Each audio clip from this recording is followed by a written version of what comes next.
can I have please a 50-piece Mac Minis, 50 exactly, Okay. not 51, not 49 chicken minis, yes, 50, and let me have a large drink, no ice, half Sprite, half lemonade.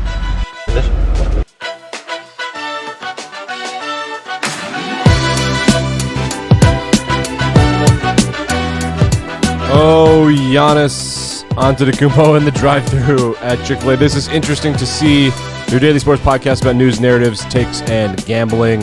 Giannis went to Chick-fil-A and ordered something that doesn't exist. He wanted a 50-piece, which he famously dropped on the Phoenix Suns to win the NBA championship a couple days ago. Goes to Chick-fil-A and has just the dopest order ever. Not 51, not 49, 50. Oh, man. Good for him. What a king. He brought the trophies there because he said, quote, in the video that he was live on, "What if I wake up and it's all a dream?" Man, cannot help but love Giannis Antetokounmpo. Today, we're going to talk about the Seattle Kraken.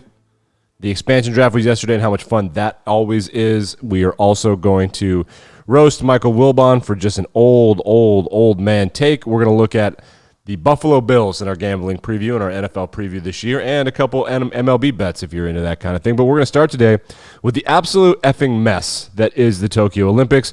Two things happened over the last couple of days that are just sad and awful amid another PR disaster. This is reported by Reuters.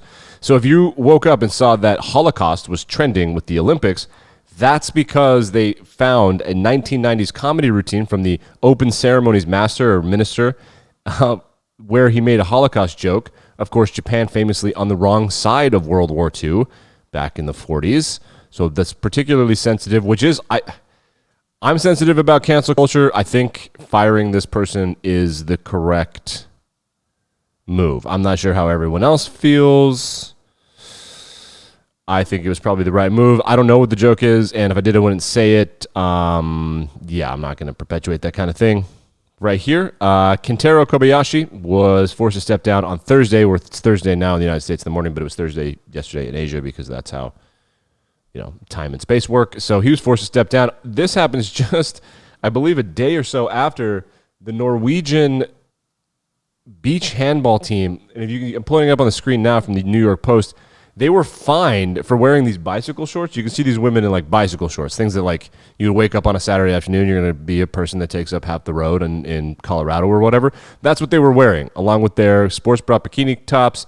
Apparently, this uniform is not great, and you can see the line there from the New York Post. Couldn't help themselves. The first sentence, the lead of this story, is not cheeky enough, which is true. The governing European Handball Federation confirmed a team $1,700 fine. Actually, it was $1,770. Each woman was fined $177 because they didn't wear bikini bottoms, which apparently is required for beach handball. And I'm laughing because it's sad, and I'm laughing because it's funny that people would require people to wear bikini bottoms. I don't know what the best way to compete in clothing as a woman. I am not a woman. However, I do know that the Norwegian Handball Federation stood behind these women and said, yeah, don't worry about it. They're raising their voice. Enough is enough. And they're backing them. So I guess this is absolutely, I would like to think it's not as preposterous. I would like to think there's a reason and that there's some sort of thing as to why the bikini bottoms are important. But no, I think it is literally just to make women be more nude while they compete. So, yeah, not a great look for handball or the Olympics to allow this to continue to happen, of course. Let's move on to the NHL expansion draft. Of course, the Seattle Kraken are the new team. Michael Wilbon, on pardon the interruption, at some point in the last couple days, had one of the weirdest takes ever. He said he couldn't like the mascot, the Kraken, because it reminded him of an old Negro League team. I have it for you here. Let's listen. It reminds me, it puts me in the mind of a sort of a controversial name, but it existed, so I'm going to say it because it was a real name. The Atlanta Black Crackers of the Negro League. That was an actual team and an actual team name. And it's just, I hear that and I just either smirk or start laughing or feel embarrassed. What are they doing? Stop. Now. Oh, Mike. So he is reminding of an Atlanta Negro baseball team, an Atlanta Negro League baseball team called the Black Crackers, and that is what Kraken remind him. I was under the impression that we all unanimously agreed that the Kraken is the dopest mascot and branding in all of sports out of the gate. So I have it pulled up if you're watching on YouTube or Instagram or whatever. It is like a tentacle thing from the mythical creature, the Kraken, with an eye, which, by the way, we haven't confirmed that is mythical. Nobody knows what's in the effing ocean. So look at, there it is. It looks awesome. It is freaking sweet. And if you haven't seen the hype video when they release the Kraken and when they release what the name is going to be, it's incredible. Secondly, it's not just arbitrary.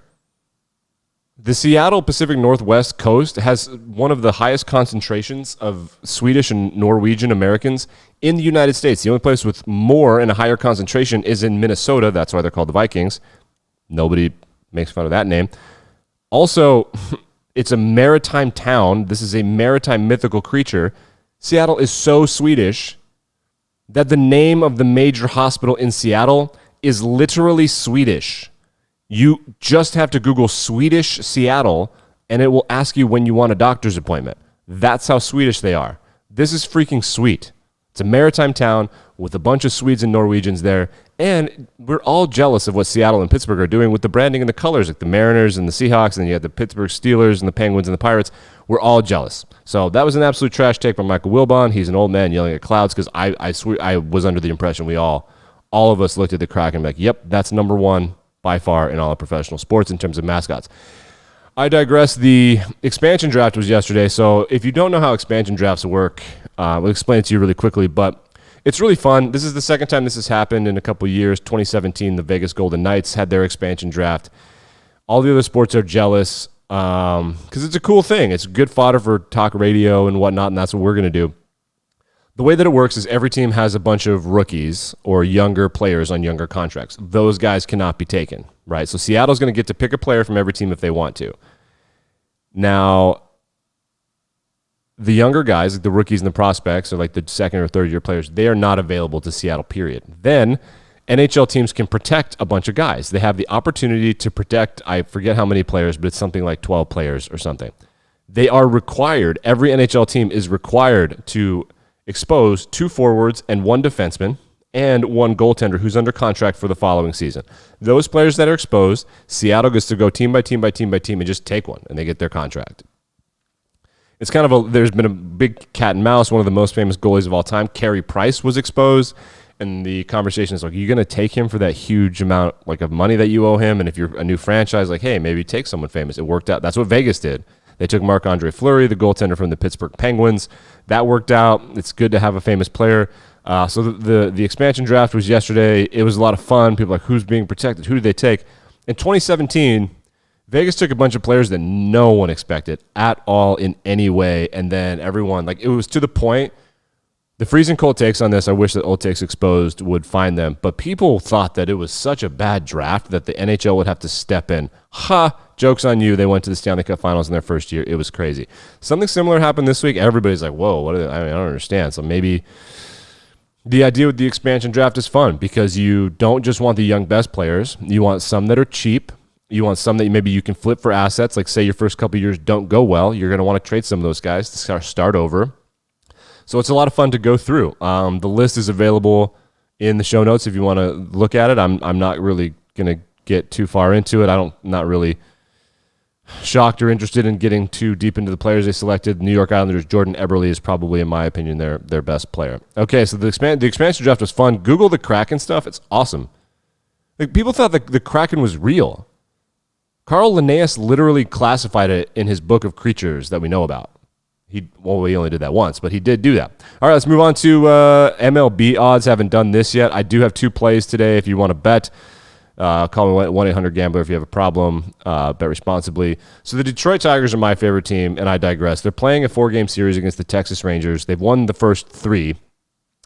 Tigers are piping hot right now, and I think they have the longest winning streak in Major League Baseball.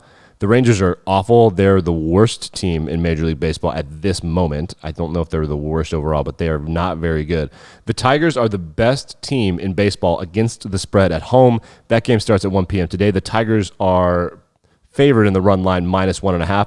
The other play that I have, this one is a smash. I love this bet. The Tampa Bay Rays the second place Tampa Bay Rays, are favored by 1.5 at Cleveland. Cleveland is one of the worst teams in baseball against the spread at home, and Tampa is one of the best teams against the spread on the road. Tampa minus 1.5 run line against Cleveland, and Detroit minus 1.5 at home against Texas are my MLB bets. All right, we're going to wrap up with NFL preview. Today's the Buffalo Bills. That kind of surprised a bunch of people. Josh Allen last year in 2020 did something that no one has apparently ever done, which is improve in his third year. It blew analytics people's minds, and if you really want to go listen to some of those old podcasts, they're hilarious. People just laughing at him for being unable to play and then putting together, frankly, an astounding season. This year, they are heavily favored for a lot of stuff. They are tied for third, and the odds-on favorite to win the Super Bowl with LA, only behind the last two reigning champs, Kansas City and Tampa Bay. They are favored to be one of the highest scoring teams in all of professional football. Josh Allen is one of the big favorites to win MVP behind Patrick Mahomes and Aaron Rodgers. Their over-under for win total is 11. Remember, we play 17 games now. That's pretty wild, and they are heavily, heavily favored to go to the playoffs. I believe in portions of them. I hate other portions of them. So as far as win total, I think that's fine. I know their schedule is good. It's bad. Looking into their schedule doesn't really matter. They're going to be better than most of the teams that they play. They have Stephon Diggs, who's been one of their most underrated receivers. Ed Oliver, their defensive tackle they drafted a couple years ago, needs to take a step forward, et cetera, et cetera. The real question to me for Buffalo is that I think they took advantage of the NFC or AFC East being worse than it's ever been last year. I don't think that's going to be the case this year. I think the AFC East might sneakily end up being the best overall division. The Jets are not going to suck anymore. The Dolphins apparently are really well coached. And then the Patriots are the Patriots. They're going to be annoying, even if they're not good. So as far as Buffalo is concerned, I have no predictions because my takes are trash. I will say, the actual interesting to see, LOL, part of the Buffalo Bills is like that Josh Allen thing. Who's the real Josh Allen? Because if last year was the real Josh Allen, like he's going to the Hall of Fame. Everyone suspects it's going to be somewhere in the middle. I literally have no idea. No amount of Josh Allen regression is going to make Stephon Diggs less open. So we shall see. As far as betting goes, I don't like any of their stuff. I wouldn't bet. They're the odds-on favorite to win the division. The odds are terrible. Over-under on wins is an even number, so I'm not going to do that. Josh Allen is a favorite to win MVP. I'm not going to do that. Heavy favorites to me are silly to bet on. They make almost no sense to bet on, in my opinion, just because you're not getting odds, and if you have the opportunity to bet on a team versus the field, you basically always take the field, right? That's going to do it for Interesting to See. Going to try something new on Fridays where I just kind of pick one story or narrative to focus on. Tomorrow is going to be this NFL preview thing. Matthew Stafford versus Jared Goff and the runaway hype trains for both of those guys. The analytics are interesting. The takes are interesting. It's going to be, hopefully, if you guys like the deep dive, let me know. Subscribe, rate, review, etc., etc. I appreciate those of you who choose to start your day talking sports with me.